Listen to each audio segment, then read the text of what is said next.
Hello my dear students, कैसे हो बेटे आप सब। मैं शशांक कुमार एक बार फिर से आपका स्वागत करता हूँ इंग्लिश के ऑनलाइन क्लासेज में, आपके चैनल ईशान कोचिंग क्लासेज।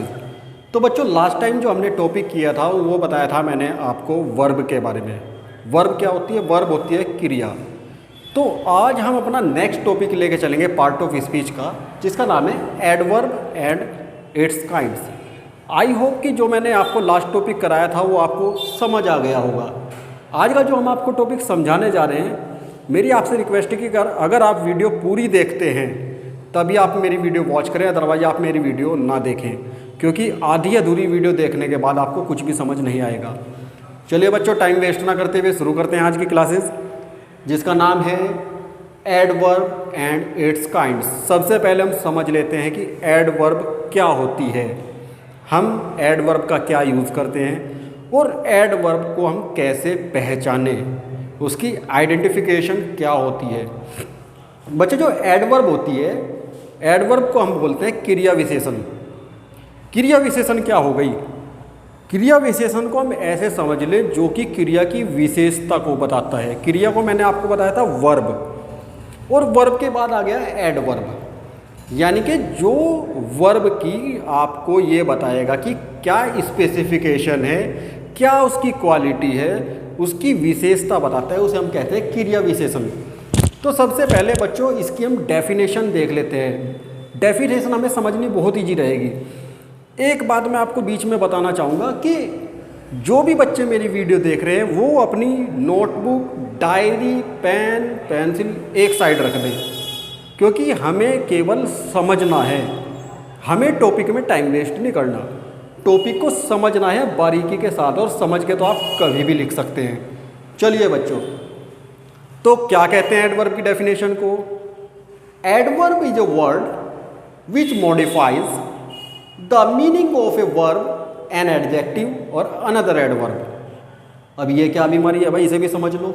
ये क्या कह रहा है? ये कहता है कि एडवर्ब यानी कि क्रिया विशेषण एक ऐसा शब्द है जो क्या करता है, जो कि परिभाषित करता है, जो कि बताता है क्रिया की विशेषता को, चाहे वो एडजेक्टिव हो, चाहे दूसरी एडवर्ब हो, या फिर कोई वर्ब हो। उनकी स्पेशलिटी बताता है कि इसकी क्या खासियत है। एग्जाम्पल देख लेते हैं बच्चों इसका। एग्जाम्पल इसका देखते हैं कि हमने बोल दिया the camel walks slowly. Slowly क्या है? जो ऊंट है बहुत आराम आराम से चलता है, तो स्लोली हो गई उसकी वर्ब की जो क्वालिटी है, उसकी स्पेशलिटी है कि ऊंट जो है आराम से चलता है, धीरे धीरे। एक और एग्जाम्पल हम लेते हैं, वो है द लायन रॉर्स लाउडली, यानी कि जो शेर है वो बहुत तेज़ी से दहाड़ता है। लाउडली क्या हो गया? उसकी क्वालिटी हो गई, उसकी क्या विशेषता हो गई क्रिया की? लाउडली, तेज़ी के साथ। रोर्स क्या हो गया? वर्ब हो गई। चलिए बच्चों, ये तो हो गई हमारी एडवर्ब की डेफिनेशन विद एग्जाम्पल।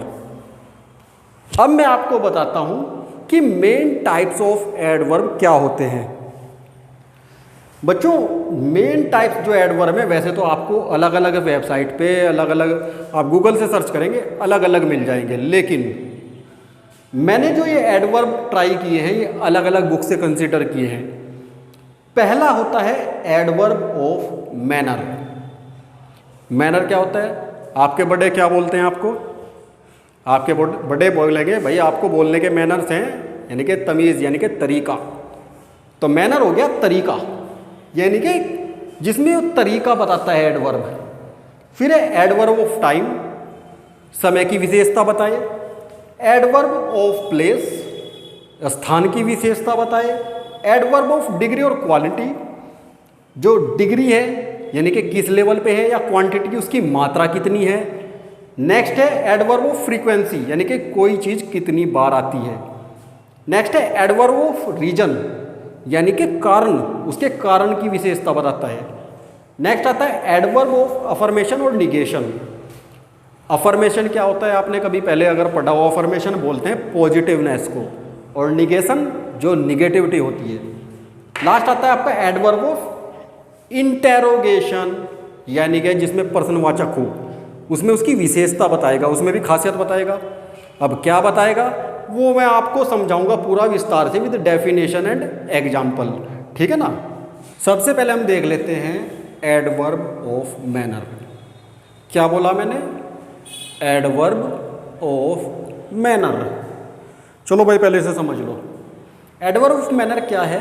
मैंने आपको बताया था मैनर बोलते हैं तरीके को। ये क्या बदतमीजी है, you don't have manner how to talk with your elders.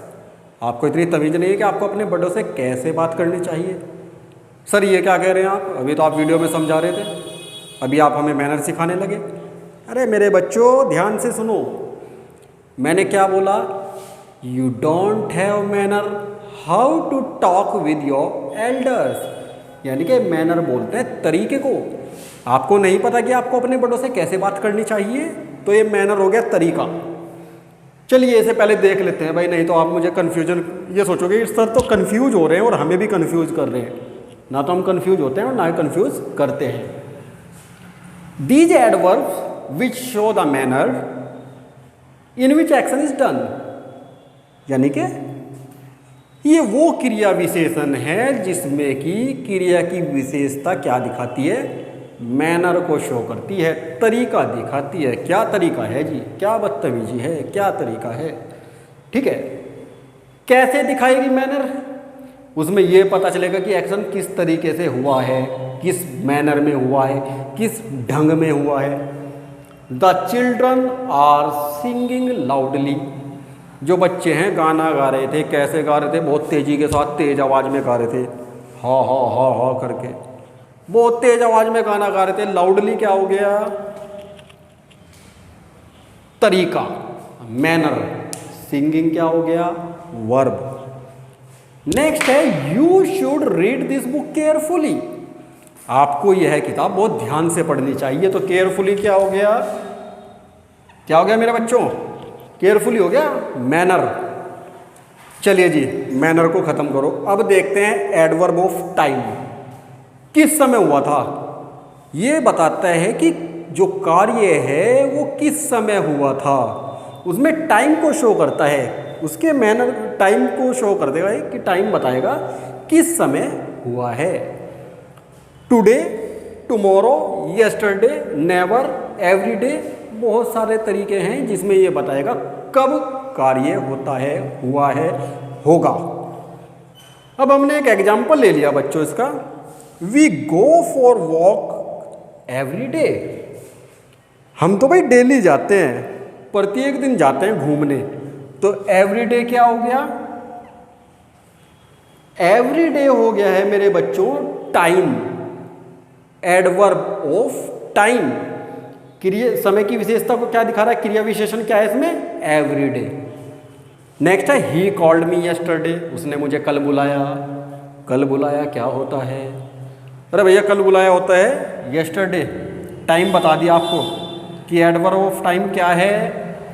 Yesterday, उसने मुझे कल बुलाया। अब हमारा जो नेक्स्ट टॉपिक है वो है एडवर्ब ऑफ प्लेस, यानी कि उसमें जगह की विशेषता बताता है।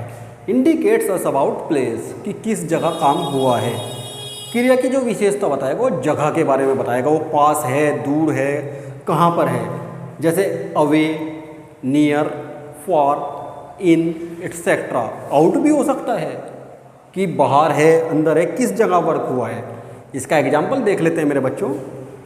दे आर वर्किंग हियर, वो यहाँ पर कार्य कर रहे हैं। वर्किंग हियर क्या हो गया?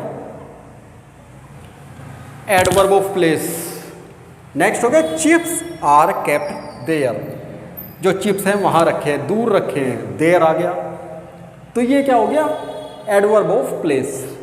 नेक्स्ट आता है एडवर्ब ऑफ डिग्री और क्वांटिटी, जिसमें उसकी श्रेणी बताएंगे, डिग्री, या उसकी मात्रा बताएंगे।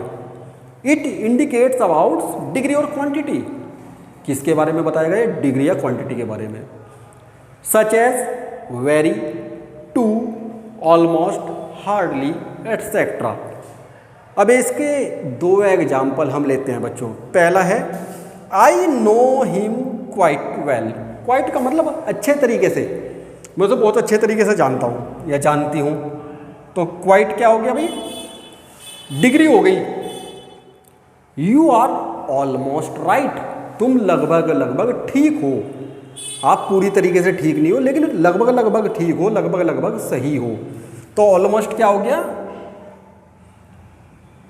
ऑलमोस्ट हो गया मेरे प्यारे बच्चों क्वांटिटी, कितना सही है, लगभग लगभग पूरा सही है। ठीक है मेरे बच्चों।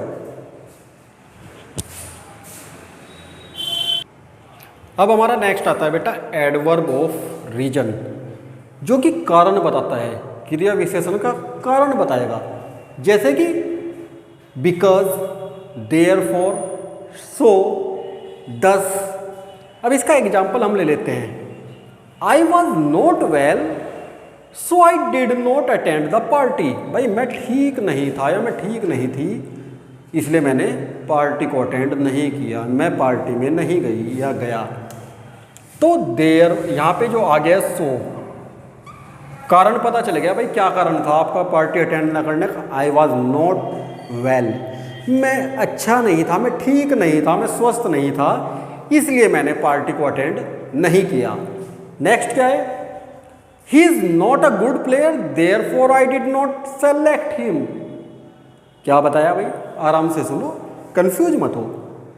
He is not a good player, वो एक अच्छा खिलाड़ी नहीं है, therefore I did not select him.